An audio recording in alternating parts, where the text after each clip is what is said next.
سرکار دو عالم صلی اللہ علیہ وسلم کی حدیث شریف ہے، آپ نے فرمایا لوگو جب قیامت قریب ہوگی تو قیامت کی نشانیوں میں ایک نشانی ہے، فرمایا کہ حضرت عیسیٰ علی نبی جینا علیہ الصلوۃ والتسلیم، فرمایا دنیا میں آئیں گے امام عادل بن کر، نبی بن کر نہیں، فرمایا نبوت کا ٹیگ تھا جب تک تھا، لیکن میرے آنے کے بعد فرمایا وہ جب آئیں گے تو وہ امام عادل بن کر آئیں گے، امت حبیب صلی اللہ علیہ وسلم کے پیشوا بن کر آئیں گے، فرمایا دجال کے خلاف جہاد کریں گے اور امت مصطفیٰ کے لیڈر ہوں گے۔ سرکار نے فرمایا وہ جب آئیں گے،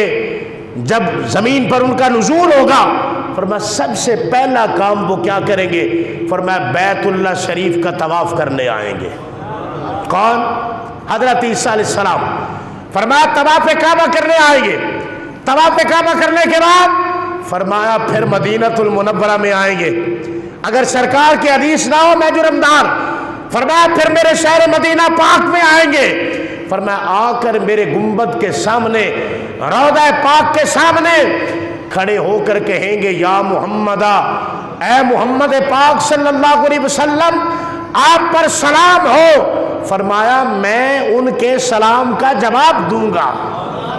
حضرت عیسیٰ علیہ السلام کے سلام کا جواب دوں گا،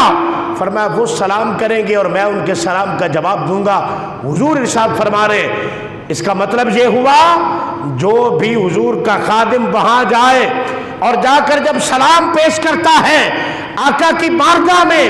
آقا سلام کا جواب دیتے ہیں یہ الگ بات ہے، بعض کو وہ کان بھی عطا فرما دیے جو جواب کو سن لیتے ہیں، اور بعض وہ ہیں جو جواب کو سنتے نہیں مگر جواب ضرور آتا ہے،